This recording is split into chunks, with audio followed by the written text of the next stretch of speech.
அருட்பெருஞ்சோதி அருட்பெருஞ்சோதி தனிப்பெரும் கருணை அருட்பெருஞ்சோதி. எல்லா உயிர்களும் இன்புற்று வாழ்க, வள்ளல் மலரடி வாழ்க வாழ்க, கொல்லா விரதம் குவளை எல்லாம் ஓங்குக, நல்லோர் நினைத்த நலம் பெறுக, நன்றி நினைத்து எல்லோரும் வாழ்க இசைந்து. உலக மக்களே, அறிவார்ந்த அன்பர்களே, ஆண்மநேய ஒருமைப்பாடுடைய அன்பர்களே, வல்லப்பமானவர்கள் அருட்பெருஞ்சோதி ஆண்டவரால் இந்த பூலோகத்திற்கு ஒரு தாயின் வழியாக வருவிக்க உற்று 33 ஆண்டுகள் சென்னையிலே தோன்றும் துணையான காலத்தில் இருந்தபோது அவருடைய நிலைகள் என்ன என்பதையும், அதே நேரத்தில் 1/1/1823 ஆண்டு தொடங்கிய திருவிளையாடல், இறைவனுடைய திருவிளையாடல் 30/1/1874 இரவு 12 மணி வரையிலும், அதாவது 51 ஆண்டுகள் இறைவனுடைய திருவிளையாடல் நடக்கிறது.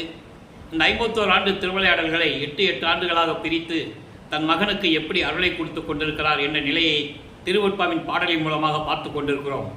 அந்த வகையிலே வல்லப்பமானவர்கள் 5/10/1823 ஆண்டு மருதூர் என்ற ஒரு கிராமத்திலே ராமையா பிள்ளை சின்னையம்மையா அவர்களுடைய இல்லற வாழ்க்கையில் இவர் மகனாக வருவிக்க உற்றவர், இறைவனுடைய மகனாக இந்த பூலோகத்திற்கு வருவிக்க உற்றவர். அவர் வருவிக்க உற்றதற்கான காரணம் என்ன? தனது மகனை சமயங்களில் கூறப்பட்ட நெறிமுறைகளை பின்பற்றி கொண்டு ஏன் இருக்க செய்தார் என்ற நிலைகளை தான் நாம் பார்த்து கொண்டிருக்கிறோம்.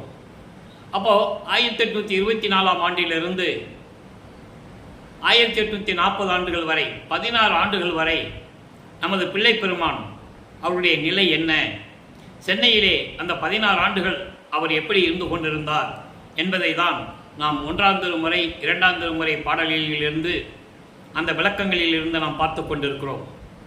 தனது மகனை இந்த பூலோகத்திற்கு வருவிக்க செய்து, முதலிலே சமயங்களில் கூறப்பட்ட நெறிமுறைகளை பின்பற்ற செய்து, சைவ சமயத்தின் தலைவனாகிய சிவபெருமானை வழிபட செய்து, நமச்சிவாயா, ஓம் சிவாயா, சிவாய நம என்ற மந்திரங்களை சொல்லி, சரியை கிரியை யோகம் என்ற 12 நிலைகளிலே இருக்க வைத்து, அதன் பிறகு இது தேவையில்லை மகனே, உலக மக்களுக்கு அறிவித்து விடு, இது தேவையில்லை, சுத்த சன்மார்க்கம்தான் இனிமேல் உலக மக்களுக்கு தேவையானது, ஏற்கனவே இந்த சமயங்களும் மதங்களும் மார்க்கங்களும் அழிந்து விட்டது, ஏற்கனவே தோன்றிய கிரேதயுகம், திரேதயுகம், துவார யுகம், கலியுகம் 4 யுகங்களும் அழிந்து விட்டது, அந்த 4 யுகங்களில் தோன்றிய சமயங்களும் மதங்களும் மார்க்கங்களும் அழிந்து விட்டது, இது உலக மக்களுக்கு யாரும் சொல்லவில்லை மகனே, நீ சொல்லுவாயாக என்று சொல்லி சுத்த சன்மார்க்கத்தை கொடுத்த பிறகு தனது மகனுடைய அருள்நிலை என்ன என்பதை நாம் இறுதியாக பார்த்து கொண்டிருக்கிறோம். ஆக அடிப்படையில் நமது பிள்ளை பெருமான் அவர்கள் சென்னையிலே இருந்த 16 ஆண்டுகளிலே என்ன நடந்தது என்பதை தான் நாம் பார்த்து கொண்டிருக்கிறோம். ஏற்கனவே நாம் அருட்பெருஞ்சோதி ஆண்டவருடைய திருவிளையாடல் என்ற பதிவிலே 400 பதிவுகள், 400 வீடியோ நம்ம போட்டிருக்கோம். அதில் தெளிவாக நம்ம இறைவனுடைய திருவிளையாடலை சொல்லியிருக்கோம். இந்த 16 ஆண்டுகள் நடந்த திருவிளையாடல்களை சில காரணங்களால் விடுபட்ட போனதனால் திரும்பி எடுத்து சொல்ல வேண்டிய ஒரு காலகட்டத்தில் இருக்கிறோம். அதன் பிறகு சிவபெருமான் இவரை பார்த்து திருவழியாக ஓடியது, இந்த நிலைகளை நாம் ஏற்கனவே பார்த்து விட்டோம். இப்போ அந்த 16 ஆண்டுகளிலும் என்ன நிலைகள் நடந்தது என்பதை தான் அந்த பாடல்களிலே பார்க்க போகிறோம். 1ஆம் திருமுறை, அதாவது 8 ஆண்டுகள் வரைக்கும் நமது பிள்ளை பெருமான் அவர்கள், வல்லற்பமானவர்கள் ஒரு தாயின் வழியாக வருவிக்க உற்ற 8 ஆண்டுகள் வரையிலும் எந்த விதமான பலனும் இல்லை. அவருக்கே தெரியாது நம்ம ஏன் பிறந்தோன்னு, ஏன் வந்தோம், எதுக்காக வந்தோம் அப்படின்னு நிலை அவருக்கு தெரியாது. சாதாரண குழந்தை போல தான் இருந்து கொண்டிருக்கிறார் நமது குழந்தை இறைவன். 9ஆவது ஆண்டிலே, அதாவது 2வது எட்டில் 9ஆவது ஆண்டிலே இறைவன் அவர் முன் தோன்றி, மகனே, அஞ்சாதை மகனே, நீ என்னால் வருவிக்க உற்றவன், நீ என் மகன், என் குலத்தின் மூத்த மகன், எனக்கு மூத்த மகன், ஆகவே முன்பருவம் பின்பருவம் காட்டி உனக்கு அருள் செய்வேன். அதோடு மட்டுமல்லாமல் உன்னுடைய நிலையை போக போக, அதான் பின்பருவம், போக போக உனக்கு நான் நிலைகளை எல்லாம் காட்டி உனக்கு அருள் செய்வேன். தற்போது ஞானத்தை பெற்றுக்கொள் என்ற நிலையில் தன் மகனுக்கு ஞானத்தை கொடுத்துவிட்டு மறைந்து விடுகிறார். அதன் பிறகு இவருக்கு பாடல் பாடுகின்ற ஆற்றல் கிடைக்கிறது. இறைவனுடைய நிலை எப்படிப்பட்ட நிலை என்று அவருக்கு தெரிகிறது. அதே நேரத்தில் சுத்த சன்மார்க்கம் என்ற ஒரு நிலை அவருக்கு தெரியாது. இது மறைப்பு நிலை. இறைவன் தன் மகனுக்கு ஒரு மறைப்பு நிலை, ஒரு திரை மாதிரி ஒரு மறைப்பு நிலையை கொடுத்துவிட்டு, இவர் சைவ குலத்திலிருந்து வருவிக்க உற்றதனால் சைவ சமயத்தின் வழிமுறைகளை பின்பற்றி கொண்டிருக்கிறார்.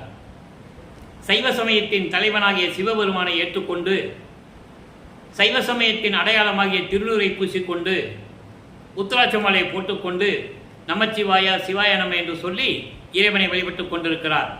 ஆக 9வது ஆண்டிலிருந்து 12 ஆண்டுகளுக்குள் என்ன நடந்தது என்பதை தான் 1ஆம் திருமுறை உருவாகிறது. பதிகம் 4 சிவனேச வெண்பா என்ற பதிகத்திலிருந்து பாடல்களை பார்த்து கொண்டிருக்கிறோம். இன்று 34வது பாடல். அந்த காலகட்டங்களில் வல்லப்பெருமானுடைய நிலை என்ன, ஏன் வருவிக்க உற்றார் என்ற நிலை அவருக்கு தெரியாது. இந்த காலகட்டத்தில் அப்போ அவருடைய நிலை என்ன என்பதை இப்போ நம்ம பார்க்க போகிறோம். கண் குலைந்து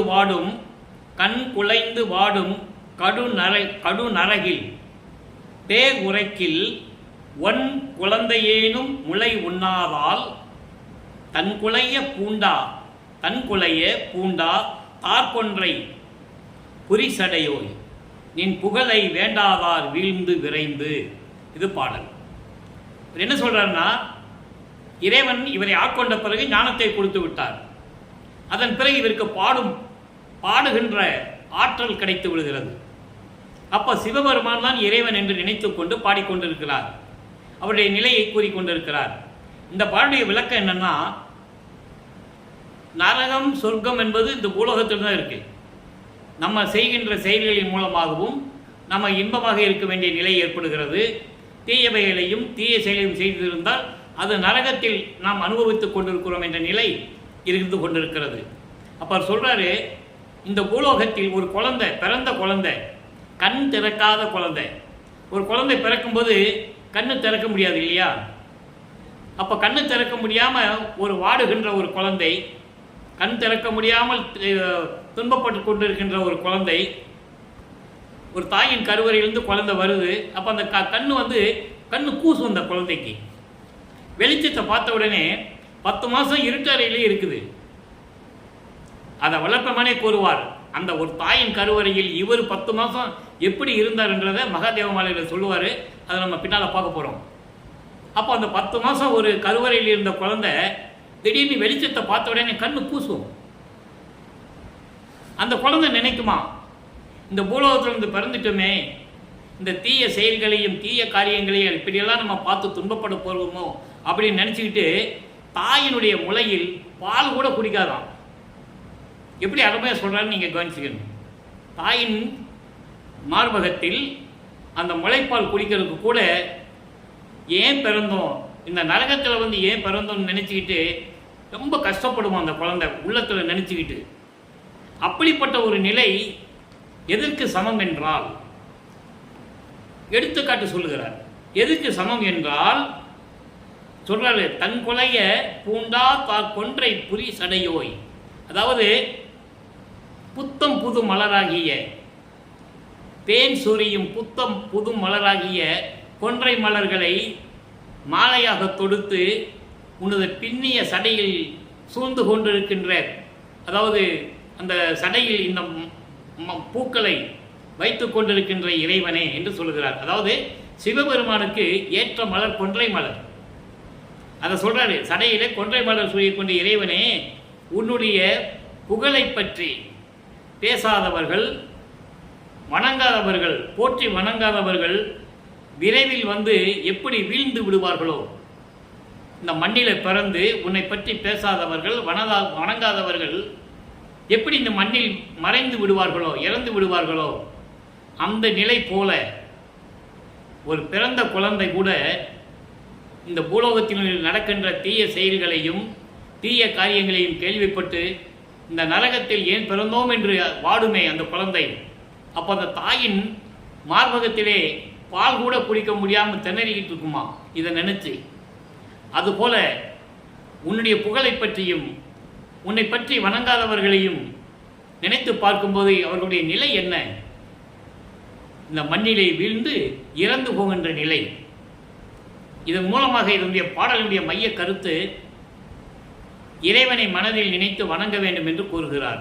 நல்லா கவனிக்கணும். அப்போ சிவபெருமானை தான் வணங்க சொல்லுவார், சிவபெருமானை தான் கும்பிட சொல்லுவார், திருநீர் பூச சொல்லுவார், உத்திராட்ச மலையை போட்டுக்கோ, திருநீரை பூசிக்கோ, நமச்சிவாயங்க சொல்ல சொல்லுவார். ஏன்னா காலத்தின் கட்டாயம், அவர் சொல்லி தான் ஆகணும். அதுக்காக தான் ஒரு இறைவனுடைய திருவிளையாடல் நடக்குதுங்க. இவர் சொல்லணும், இவர் வணங்கணும், அதுக்கப்புறம் இது வேண்டான்னு சொல்லணும். இதுதான் இந்த பாடலுடைய கான்செப்ட். அவர் வருவிக்க விட்டவருடைய கான்செப்டே அதான், உள்நோக்கம். இறைவனுடைய காரிய காரணங்கள்லாம் இதனால தான் நடந்து கொண்டு இருக்கிறது. இப்போ 9வது ஆண்டிலிருந்து வல்லப்பமானவர்கள் வருவிக்க விட்டு அந்த 3 ஆண்டுகள் 9வது ஆண்டிலிருந்து 12 ஆண்டுகளுக்குள் இந்த நிலை நடக்குது. அப்போ இறைவனுடைய ஞானத்தை பெற்ற பிறகு 13வது ஆண்டு தொடக்கத்தில் இதை வல்லப்பமானவர்கள் பாடலின் மூலமாக தெரிவித்துக் கொண்டிருக்கிறார். ஏற்கனவே நான் தெளிவாக கூறியிருக்கிறேன் நண்பர்களே, இங்கு கூறக்கூடிய பாடலுடைய விளக்கங்கள், கருத்துக்கள் எல்லாமே இறைவனால் அருளப்பட்டவை. இறைவன் எனக்கு அறிவுறுத்தி பாடலின் மூலமாக விளக்கத்தை கூறி அந்தந்த பாடல்கள் விளக்கங்கள் இருக்கின்றன.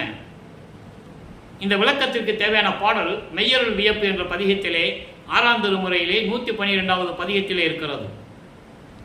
12 ஆண்டு தொடங்கி இற்றைய பகல் வரை நான் இந்த பட்ட பாடு, அதாவது இந்த புலோகத்தில் உன்னால் வருவிக்க விட்டு 12 ஆண்டுகள் வரையிலும் நான் எப்படி துன்பப்பட்டேன் தெரியுமா என்று குறிப்பிடுகிறார். அப்போ 9வது ஆண்டிலிருந்து 12 ஆண்டு வரைக்கும் அவர் எப்போ எந்த நிலையில் இருந்தார் என்பதை தான் இப்போ நம்ம 1ஆம் திருமுறையிலிருந்து பார்த்துட்டு இருக்கோம். அதனுடைய விளக்கத்தை பின்னாலே கூறுவார். இந்த நிலை கடந்த பிறகு 13வது ஆண்டு தொடக்கத்தில் நமது பிள்ளை பெருமான் அவர்கள் இருந்து கொண்ட இடத்திலிருந்து, அதாவது ஏழுகணர் பகுதியிலே வீராசாமி என்ற ஒரு தெருவில் இருக்கிறாங்க. இப்போ அந்த இடத்துக்கு பேர் வள்ளலார் நகர்னு பேர். அங்கிருந்து நமது குழந்தை இறைவன் திருவொற்றியூருக்கு நடந்து தான் போகணும். அவருக்கு வேறு ஆற்றலே கிடையாது, வேறு சக்தியும் கிடையாது. இறைவன் திருவிளையாடல் செய்து கொண்டிருக்கிறார். தன் மனதை தூண்டி விடுகிறார். அந்த மனம் எப்படிப்பட்ட மனம் என்பதை இப்போ நம்ம பார்க்க போகிறோம். தன் மனதில் தூண்டிவிட்டு திருவொற்றியூருக்கு செல்லுகிறார். அப்போ அந்த மனதை பற்றி எப்படி கூறுகிறார் என்பதுதான் 2ஆம் திருமுறையிலே நாம் பார்க்க போகிறோம். நெஞ்சோடு நேருதல் 2ஆம் திருமுறை உருவாகிறது. அப்போ 2ஆம் திருமுறை 113 பதிகங்கள், 1207 பாடல்கள். ஒவ்வொரு பதிகங்களும் ஒவ்வொரு திருமுறைக்கும் இத்தனை பாடல்கள் என்று விளக்கங்கள் உண்டு. இன்று அந்த 33வது பதிகத்திலே 2வது பாடலை பார்க்க போகிறோம்.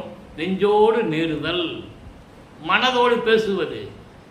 மனம் கேள்வி கேட்கும், அதுக்கு இவர் பதில் சொல்லுவது. நல்லா புரிஞ்சுவிட நீங்கள். அதை தான் மனசை தூண்டி விடுகிறார்.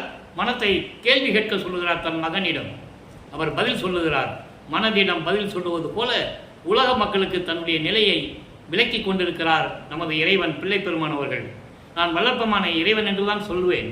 அவர் இறைவனுடைய மகனாக வருவிக்க உற்றவர் என்ற நிலையை நீங்கள் புரிந்து கொள்ள வேண்டும். பாடலை பாருங்க. செய்த நன்றி மேல் தீங்கு இளைப்பாரில் திருப்பும் எந்தன்னை திருப்புகின்றனை நீ, பெய்த பாலினை கமரிடை கவிழ்க்கும்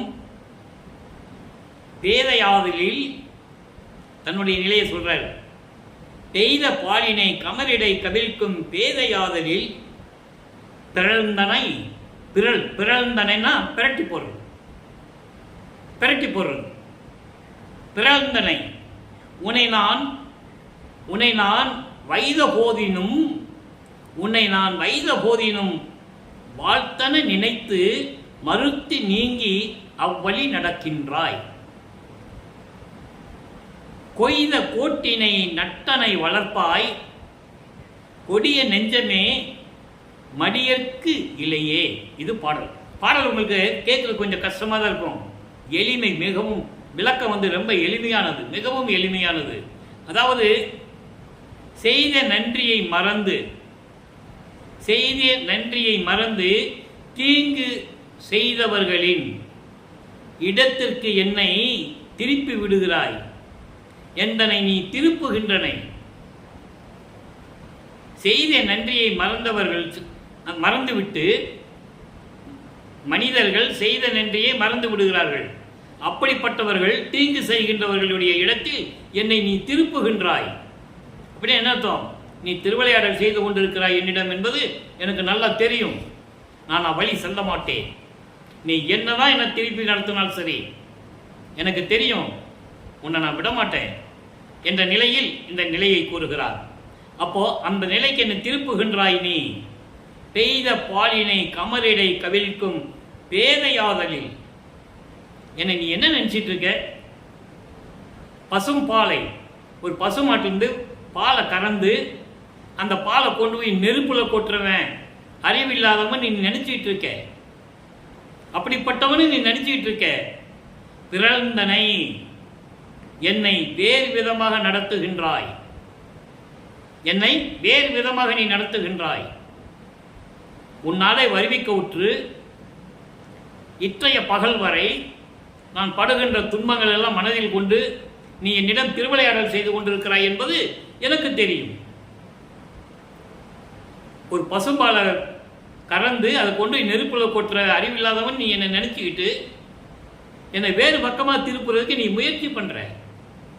அதுக்கு நான் இடம் கொடுக்க மாட்டேன். உன்னை நான் வைத போதினும் நீ எப்படியெல்லாம் எனக்கு துன்பங்கள் கொடுத்தாலும் சரி, உன்னை நான் திட்டினாலும் சரி, அதை மனசில் வச்சிக்காம அதெல்லாம்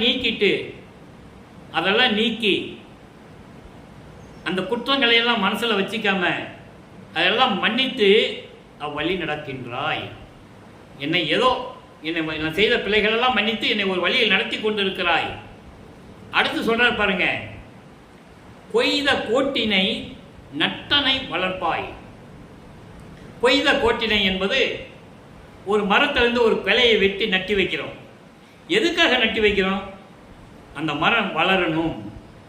ஒரு மரத்தில் இருக்கிற முருங்கை மரம்னு எடுத்துக்காங்க உதாரணத்துக்கு. ஒரு வீட்டில் போய் ஒரு முருங்கை மரத்தை வளர்க்கணும் அப்படின்னா ஒரு வீட்டில் போய் ஒரு முருங்கை கிளையை வெட்டிட்டு வந்து அதை நம்ம வீட்டில் நடுவோம். எதுக்காக நடுறோம்? அது வளரணுங்கிறதுக்காக தான். அப்போது நீ என்னை வருவிக்க செய்தாய் இந்த பூலோகத்திற்கு, உண்மைதான். எதற்காக வருவிக்க செய்தாய்? எப்படியாவது என்னை வளர்ப்பாய். என்றாவது ஒரு நாள் உன்னிடமிருந்து நான் அருளை பெற்றுக் கொண்டுவேன். அந்த மன உறுதியோடு நான் இருந்து கொண்டிருக்கிறேன். சொல்லிட்டு இது யார்கிட்ட சொல்றாரு? மனசுகிட்ட சொல்றாரு. மனமே, இந்த மாதிரி நிலை நேர்ந்து கொண்டிருக்கிறது. கொடிய நெஞ்சே, மடியற்கு இல்லை, நாம் அழிந்து போவதற்கு இல்லை. இறைவன் நம்மளிடம் திருவிளையாடல் செய்து கொண்டிருந்தானால் நாம் அழிவதற்காக இல்லை, நம்மளை புறந்தள்ளுவதற்காக இல்லை, நம்மளை வளர்ப்பதற்காகத்தான், நம்மளை நல்வழி நடத்துவதற்காகத்தான் இறைவன் திருவிளையாடல் செய்து கொண்டிருக்கிறார் மனமே என்று நீ புரிந்து கொள் என்று மனதிடம் சொல்லுகிறார். மனதிடம் சொல்லுவது போல உலக மக்களுக்கு சொல்லுகிறார். உலக மக்களே, இறைவன் எவ்வளவுதான் நம்மிடம் திருவிளையாடல் செய்திருந்தாலும் கூட நாம் செய்த தவறுகளை எல்லாம் மன்னித்து நம்மளை ஏற்றுக்கொள்ளுவான். எப்படி நம்ம ஒரு மரத்திலிருந்து ஒரு கிளையை வெட்டி அதை நட்டு வளர்க்க வேண்டும் என்று நினைக்கிறோமோ, அதுபோல் நம்மளை இந்த பூலோகத்திற்கு வருவிக்க செய்த இறைவன் நம்மளை கண்டிப்பாக வளர்ப்பான். அழிவதற்காக அல்ல, நம் வளர வேண்டும், வாழ வேண்டும் என்பதற்காகத்தான் இந்த நிலை நடந்து கொண்டிருக்கிறது என்ற நிலையை இந்த பாடலின் மூலமாக நமக்கு அருளியிருக்கிறார்கள் நமது பிள்ளை பெருமானவர்கள். சரி, இப்போ 16 ஆண்டுகள் வரைக்கும் இந்த நிலை தொடருது. சிவபெருமான தான் வழிபடுவார். 24 மணி நேரமும் நமச்சிவாயா சிவாய நமன்னா சொல்லிக்கிட்டு இருப்பார். அவருக்கு அதான் தெரியும். ஏன்னா இந்த 4 யுகங்களிலிருந்தும் இது அழிஞ்சு போச்சுன்னு மக்களுக்கு தெரியல, இன்னும் தெரியல இல்லையா? அதையே வழி வழியா வாழையடி வாழையாக அப்படியே சொல்லி கொடுத்து அதை பின்பற்றிட்டு இருக்கோம். சுத்த சன்மார்க்க காலம் பிறந்து கிட்டத்தட்ட ஒரு 156 ஆண்டுகள் தான் ஆகுது. அப்போ இதை சொன்னால் தான் மக்களுக்கு தெரிஞ்சிக்க முடியும். திருவருப்பா பற்றி யாரும் பேசலை. வல்லப்பமனை பற்றி பேசும்போது ஒரே வரியிலே நிறுத்திக்கிட்டாங்க. அவர் பசிக்கு சாப்பாடு போட சொன்னார், உண்மை. பசிக்கு சாப்பாடு போட சொன்னார், உண்மை. அவர் ஏன் இந்த பூலோகத்திற்கு வருவிக்க விட்டார்? அவர் யார்? முதல்ல உலக மக்களுக்கு சொல்லணும்ல. உபகார தந்தை, உபகார தாய் இருந்தார்கள். யாரு? உபகார தந்தை ராமையா பிள்ளை அவர்கள். உபகார தாய் சின்னம்மையார் அவர்கள். அதனால்தான் உபகார தந்தை உபகார தாய் என்று சொல்லுகிறார். அதற்கு என்ன பொருள் என்றால், என்னை அவர்கள் பெற்று கொடுத்திருக்கணும். அது அவர்கள் கடமை, கொடுக்க வேண்டும், இறைவனுடைய கட்டளை என்று கூறுகிறார். ஆக இறைவனுடைய மகன் என்று உலக மக்களுக்கு சொல்ல வேண்டும். முதல்ல அவர் இருந்த காலகட்டங்களில் என்னென்ன நடந்ததுன்னு சொல்லணும். இறைவனுடைய திருவிளையாடல் சொல்லணும்ல. மற்றவர்கள்லாம் சொன்னாங்கல்ல, புராணங்கள், காவியங்கள், தொல்காப்பியங்கள், என்னென்னமோ புராணங்கள்லாம் சொன்னாங்க, பெரிய புராணம் எல்லாம் சொன்னாங்கல்ல. திருவருட்பா பற்றி யார் சொன்னது? யார் கலாகச்சம் பண்ணது? யார் சொற்பொழிவு பண்ணது? யார்? யாருமே பண்ணலையே. அதனால் அவரை பற்றி உலக மக்களுக்கு தெரியல, வேற ஒன்றும் இல்லை. வாடிய பயிரை கண்டபோதெல்லாம் வாடினேன் என்று சொன்னார், உண்மை. அதோடு நிறுத்திக்கிட்டாங்க. வாடிய பயிர் என்பது பயிர் இனங்களை, தாவரங்கள் மட்டுமல்ல, உலக உயிரினங்கள்.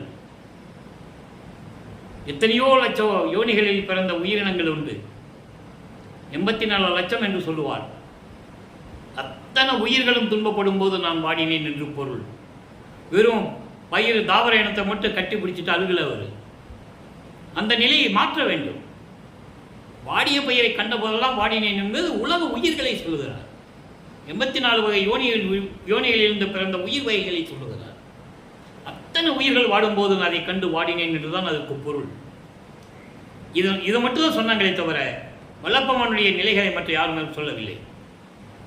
இறைவனுடைய அந்த தாயின் கருவறையில் இருக்கும்போது இறைவனுடைய திருவிளையாடல் எப்படி நடந்தது, அவருடைய நிலை எப்படி இருந்தது, இந்த பூலோகத்திற்கு வருவிக்க செய்த பெற்ற பிறகு அவர் எந்தெந்த நிலைகளில் இருந்தார், இதையெல்லாம் உலக மக்களுக்கு சொல்ல வேண்டும். அதனால்தான் இந்த வள்ளலார் ஊழியன் இறைவனுடைய தயவை பெற்றுக்கொண்டு இந்த விளக்கங்களை உங்களுக்கு கூறிக்கொண்டிருக்கிறேன். சரி, இப்போ 16 ஆண்டுகள் வரைக்கும் அப்படி இருந்துட்டார்ல. இதே நிலை சுத்த சன்மார்க்கத்தை பெற்ற பிறகு சொல்லணும். சுத்த சன்மார்க்கத்தை பெற்ற பிறகு நமச்சிவாயன் சொல்ல மாட்டார், சிவபெருமான் தான் கடவுள்னு சொல்ல மாட்டார். அந்த நிலையை விலக்கி சொல்ல வேண்டும். நெஞ்சோடு கிளர்த்தல், நெஞ்சோடு கிளர்த்தல். எப்படி பாருங்க, அங்கே நெஞ்சோடு நேருதல், இங்கே நெஞ்சோடு கிளர்த்தல், ரெண்டும் ஒன்று தான். ரெண்டுமே மனதிடம் சொல்லுவது தான். ஆனால் பொருள் வேறு, நிலைகள் வேறு. அது சமய மார்க்கம், இது சுத்த சன்மார்க்கம். பாடல் என்ன சொல்றாருன்னு பார்ப்போம். பாருங்க, அங்கே இறைவனை அறிவு கிடைக்காம தேடி தேடி போவார். திருவொற்றியூர் போவார், திருமுல்லை வயல் போவார், திருவள்ளித்தாயத்துக்கு போவார். அந்த நிலைகள்லாம் நம்ம ஏற்கனவே வீடியோவில் போட்டோம். அந்த நிலைகள் எல்லாம் எங்கே போனாலும் அருளை கிடைக்காது. அதுக்கப்புறம் தான் கோவப்பட்டு வீட்டில் ரூமை பூட்டி கதவை பூட்டி உள்ளே உட்காந்துக்குவார். அதுக்கப்புறம் தான் இறைவன் வந்து எப்படி அருளை கொடுத்தார் என்பதை 4ஆம் திருமுறையில் சொன்ன விளக்கங்களை நாம் ஏற்கனவே எல்லா விளக்கங்களையும் நம்ம சொல்லிட்டோம். இப்போ சுத்த சன்மார்க்கத்தை பெற்ற பிறகு அதே மனதிடம் என்ன சொல்லுகிறார், நல்ல கவனிங்க. இறைவன் வரும் தருணம் இதே, இறைவன் வரும் தருணம் இதே, இரண்டில்லை அஞ்சலை நீ மனதிடம் சொல்லுகிறார். எல்லளவும் ஐயமுறேல் எவ்வுலகம் கழித்த நிறைமொழி கொண்டு அறைக, இது பழுது வராது இறையும். நீ வேறு நினைத்து அயரேல் நெஞ்சே, நான் புகன்ற மறைமொழி என்னுடையவன்தான், என்னுடையவன்தான் மொழிந்த மொழி, எனக்கோர் மொழி இல்லை. என் உடல் ஆவி முதல் அனைத்தும் தானே பொறையுற கொண்டு அருள்ஜோதி தன்வடிவும் உயிரும் பொருளும் அளித்து என்னை தானாய் புணர்த்தியது தானே. அருமையான பாடல். பிரபஞ்சத்தில் எத்தனையோ ரிஷிகள், முனிவர்கள், யார் யாரோ தோன்றினார்கள். யாரும் இந்த நிலைக்கு வரவில்லை. எல்லாமே கர்ம சித்தி, யோக சித்தியோடு சென்றவர்கள். அந்த யோக சித்தி, கர்ம சித்தி விலைக்கு அருள், அந்த சித்திகள்லாம் அருளோடு இருப்பதற்கு கால அளவு உண்டு. கர்ம சித்தி 3.25 வருஷம், யோக சித்தி வந்து 108 வருஷம் சொல்றாரு வல்லற்பமானவர்கள். அதுக்கு மாதிரி அவங்களால ஒன்றுமே பண்ண முடியாது. அவர்கள் நிலையே அப்படித்தான், அதோடு நின்று போகும். நம்ம பிள்ளைப்பெருமாள் அப்படி அல்ல, ஞான சித்தி பெற்றது. இதை 6ஆம் திருமுறையிலே திருவந்தியார் பதிகத்திலே கூறுவார். 64வது பதிகம் 10வது பாடலில் சொல்லுவார், முத்தியை பெற்றேன் அம்முத்தியினால் ஞான சித்தியை உற்றேன் என்று உந்திப்பற. குழந்தைகிட்ட சொல்ற மாதிரி சொல்றேன். நான் முத்தியை நான் முதல்ல தெரிஞ்சுக்கிட்டேன், அதுக்கப்புறம் ஒரு நிலை இருக்கிறதுன்னு நான் தெரிஞ்சுக்கிட்டேன். நான் ஏமாற மாட்டேன். எல்லாம் ஏமாந்துட்டாங்க, ஏன்னா சுத்த சன்மார்க்கம் தெரியாது, அதனால ஏமாந்துட்டாங்க. துரிய நிலை வரைக்கும் போனாங்க, ஏமாந்துட்டாங்க. நான் அப்படிப்பட்டவன் அல்ல, ஞான சித்தியை பெற்றுக்கொண்டேன். சித்தெல்லாம் வல்லேன் என்று உந்திப்பற, சித்தன் ஆனேன் என்று உந்திப்பற. நான் இறைவன் ஆயிட்டேன்னு சொல்றாரு. அது நீங்கள் நல்லா புரிஞ்சுக்கணும். இப்போ வல்லப்பமான் யார் என்ற நிலை உங்களுக்கு புரிய வேண்டும். இப்போ இந்த பாட்டை பார்த்துட்டோம்ல, இதனுடைய பொருள் பாருங்க, அற்புதமாக இருக்கும். இறைவன் வரும் தருணம் இதே. இப்போ இறைவன் வரப்போகிறார். எங்கே வச்சு சொல்கிறாரு? சித்தி வளாகத்தில். இப்போ இறைவன் வரப்போகிறார்.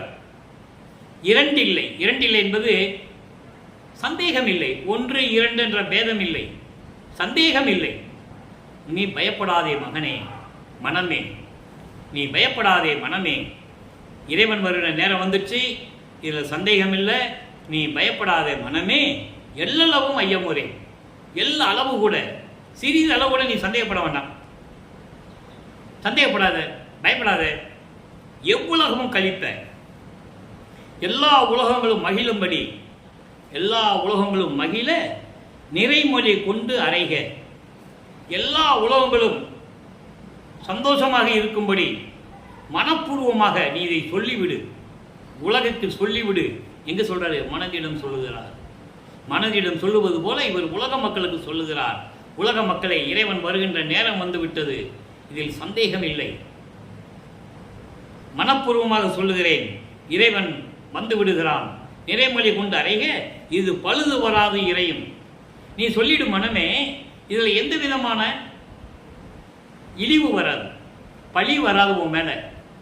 ஏன்னா இதை இறைவன் செய்ய மாட்டார், அதனால் நீ தைரியமாக சொல்லிடு அப்படின்னு மனதிடம் சொல்லுகிறார். சொல்லிட்டு, நீ வேறு நினைத்து அயரேல் நெஞ்சே. வேறு எதையும் நினைச்சு நீ பயப்படாத மனமே, வேறு எதை பற்றியும் பயப்படாத. இறைவன் உன்னை காட்டி கொடுக்க மாட்டார், நீ பயப்படாத, நீ சொல்லிடு. நான் புகன்ற முறைமொழி என்னுடையவன் தான் மொழிந்த மொழி, எனக்கோர் மொழி இல்லை. மனமே, நான் உங்ககிட்ட சொல்கிறேன்ல, இது எல்லாமே பரிபூர்ணமாக மனப்பூர்வமாக இறைவன் எனக்கு சொன்னது. இது என்னுடைய வார்த்தை இல்லை. நான் உரைக்கும் வார்த்தையெல்லாம் நாயகன் தன் வார்த்தை இல்லையா? அப்போ நான் சொல்கிறதெல்லாம் நான் சொல்கிறது இல்லை, எனக்குன்னு ஒன்று தனிப்பட்ட சுதந்திரம் எதுவும் கிடையாது. எல்லாமே இறைவன் சொன்னார். நான் உங்ககிட்ட சொன்னேன், நீ உலக மக்களுக்கு சொல்லிடு. உங்ககிட்ட சொன்ன, நீ உலக மக்களுக்கு சொல்லிடு. அதில் பழுது ஒன்றும் வராது, பழி வராது, தீங்கு வராது, எதுவுமே வராது. இறைவன் காட்டி கொடுக்க மாட்டார். அதனால் இறைவன் வர்றான்னு நீ சொல்லிடு. சொல்லிட்டு சொல்கிறாரு, என் உடல் ஆவி பொருள் அனைத்தும் தானே பொறையுற கொண்டுன்னா தானே சகித்து மகிழ்வோடு ஏற்றுக்கொண்டு, எனது உடல் பொருள் ஆவி எல்லாத்தையும் தான் ஏற்றுக்கொண்டு சகிப்புத்தன்மையோட எல்லாமே தானே ஏற்றுக்கொண்டு அருள்ஜோதி ஆண்டவர் அவருடைய உடலையும் அவருடைய ஆவி பொருள் அத்தனையும் எனக்கு கொடுத்தான். அவ்வளவு அற்புதமான வரி. யார் சொன்னது இது? உலக மக்கள்கிட்ட அவர் சொன்னதையே சொல்லலையே. மைக்க பிடிச்சி மேடையேறி பேசினாங்க மணிக்கணக்கில். இது சொல்லவே இல்லையே. சொன்னாலும் மக்களுக்கு தெரியும். அப்போ இவர் உடல் பொருள் ஆவி அத்தனையும் இறைவனுக்கு கொடுத்துட்டா, இறைவன் எல்லாமே இவருக்கு கொடுத்துட்டாரு. அப்படின்னா என்ன அர்த்தம்? இறைவன் என்னோடு கலந்து கொண்டான் என்று பொருள். அதையும் சொல்லிட்டாரு. அருள்ஜோதி தன் வடிவும் உயிரும் பொருளும் அழித்து என்னை தானாய் புணர்த்தியது தானே. அப்ப இறைவன் என்ன பண்ணாரு? இதெல்லாம் ஏற்றுக்கொண்டு என்னை இறைவனாக்கி விட்டார், நான் அருப்பெருஞ்சோதி ஆண்டவராகிவிட்டேன் என்று கூறுகிறார். ஒரு பாடலில் சொல்லுவார், இவன் அவனாகிவிட்டான் என்று கூறுவார். என் தந்தை அருப்பெருஞ்சோதி ஆண்டவரால் இந்த பூலோகத்திற்கு ஒரு தாயின் வழியாக வருவிக்க உற்று 51 ஆண்டுகள் என்னை இந்த பூலோகத்திலே உலாவ விட்டு சமயங்களையும் மதங்களையும் மார்க்கங்களையும் என்னை இருக்க செய்து, அதன் பிறகு அதெல்லாம் பொய் மகனே, உலகிற்கு சொல்லிவிடு, இது எந்த விதமான பழுது இல்லை, சொல்லிவிடு என்று கூறி என்னை சொல்ல வைத்து என்னோடு 2 கலந்து கொண்டான் எனது தந்தை என்று கூறுவார். அதுதான் இவன் அவனாகிவிட்டான். அப்படிப்பட்ட இவன் அவனாகிவிட்டான், அருப்பெருஞ்சோதி ஆண்டவராகிவிட்டான் என்று சொல்லுவார். இதேனுடைய கருத்தை 6ஆம் திருமுறையிலே 110வது பதிகம் தனித்திரு அலங்கள் என்ற பதிகத்திலே 119வது பாடலிலே ஒரு விளக்கம் இருக்கிறது நண்பர்களே. அதை சொல்லிதான் ஆக வேண்டும், அது எனது கடமை. ஒவ்வொரு பாடலுக்கும் ஒரு விளக்கம் உண்டு. என்னை தானாய் புணர்த்தியது தானேன்னு சொன்னார்ல, அதுக்கு விளக்கம் சொல்லணும்ல, அதுக்கு ஒரு பாடல் இருக்கு. வானாகி, அந்த இறைவன் எப்படிப்பட்டவன்? வானாகி வான் நடுவே மண்ணும் ஒளியதனில் தானாகி, வானாகி சன்மார்க்கர் உள்ளிருக்கும் தேனாகி, தெல்லமுதாய் தித்திக்கும் தேவே. நானாகி என்னுள் இருக்கின்றாய். அண்டர்லைன் அந்த வரி. நானாகி என்னுள் இருக்கின்றாய் என்னேயோ. எதுக்காக இதெல்லாம்? உன் திருவிளையாடல் எதுக்காக இந்த திருவிளையாடலாம்? வானாகி விண்ணுலகமாகி அந்த விண்ணுலகத்தின் நடுவே இருக்கின்ற சத்தியஞான சபையினிலே அருப்பெருஞ்சோதி ஆண்டவராகி, எப்படி சொல்றாரு பாருங்க. அதான் சுத்த சிவஞான வழி 16வது நிலை, ஞானத்தில் ஞானம். சரியே கிரிய யோகம் என்ற 12 நிலைகள் சமயங்களையும் மதங்களையும் மார்க்கங்களையும் சார்ந்தது. கர்ம சித்தி யோக சித்தியோடு சென்றது. 13வது நிலையாகிய திரையோதச நிலை, ஞானசரியையிலிருந்து சுத்த சன்மார்க்கம் தொடங்குகிறது. ஞானசரியை, ஞானக்கிரியை, ஞானத்தில் யோகம், ஞானத்தில் ஞானம் 16வது நிலை, கடவுள் நிலை அறிந்து அம்மயமாகக்கூடிய நிலை அது. அதனால்தான் வல்லப்பமன் சொல்லுவார், புரோசத்த நிலைகளே 4 நிலைகளை சொல்லுவார். ஏமசித்தி, சாகா கல்வி, தத்துவங்களை நிகரம் செய்தல், கடவுள் நிலை அறிந்து அம்மயமாகல். அந்த நிலை, அப்படிப்பட்ட நிலையில் இருக்கின்ற இறைவனாகி, தானாகி, அருப்பஞ்சோதி ஆண்டவராகி, வானாகி, சன்மார்க்க சுத்த சன்மார்க்கத்தில் சார்ந்த அன்பர்களின் உள்ளத்தில் தேனாக தித்தித்துக் கொண்டிருக்கின்ற இறைவனே. அப்போ இறைவன் யார் உள்ளத்தில் இருக்கின்றார்? எல்லா உயிர்களையும் படைத்தது இறைவன். நல்லா புரிஞ்சுக்கணும் நீங்க.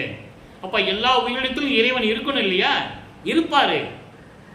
சுத்த சன்மார்க்க நண்பர்கள் உள்ளத்தில் இருப்பாரு.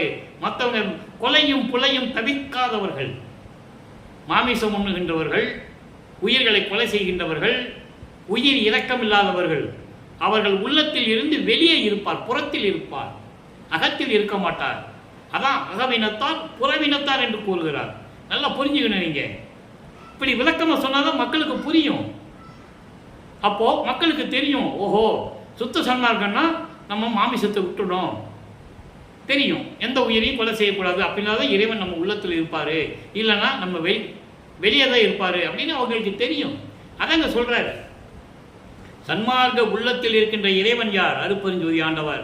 அப்படி தேனாக தெல்லமுதாய் தித்திக்கும் கடவுளே, நானாகி நானாகி என்னுள் இருக்கின்றாய் என்னேயோ. எதற்காகவோ இந்த திருவிளையாடல். ஒரு பாடல்ல சொல்லுவாரு, ஏன் இந்த உலகத்துல எத்தனை பேர் பிறந்திருக்காங்க, எல்லாத்தையும் விட்டுட்டு என்ன மட்டும் ஏன் பிள்ளையா வளர்த்து செல்வ பிள்ளைன்னு பேர் வச்சு இந்த பூலோகத்துக்கு அனுப்பி இவ்வளவு திருவிளையாடல் செய்யலையே, என் மேல என்ன உனக்கு பாசம், இவ்வளவு பற்று அப்படின்னு கேட்பாரு அவங்க அப்பா கிட்ட. அதுக்கு அவர் பதில் சொல்லுவாரு, இல்லை மகனே, சுத்த சன்மார்க்கத்தை உலக மக்களுக்கு சொல்லணும் தானே ஒன்ன நான் பூலோகத்துக்கு அனுப்புனேன். பாடல் இருக்கு, கற்பனை இல்லை, கதை இல்லை, யதார்த்தமா சொல்றது இல்லை, வேணும்னு சொல்றது இல்லை, இது சத்தியம், சத்தியமான வார்த்தைகள். அதை நீங்க புரிஞ்சுக்கணும். அங்க அப்பா சொல்லுவாரு, மகனே உன்னை நிறைய பேர் ஏமாத்துவான், பொத்தாருன்னு சொல்லுவான், நான் சுத்த சன்மார்க்கத்தில் இருக்கேன்னு சொல்லுவாங்க, நீ நேர கண்டுக்கணும்.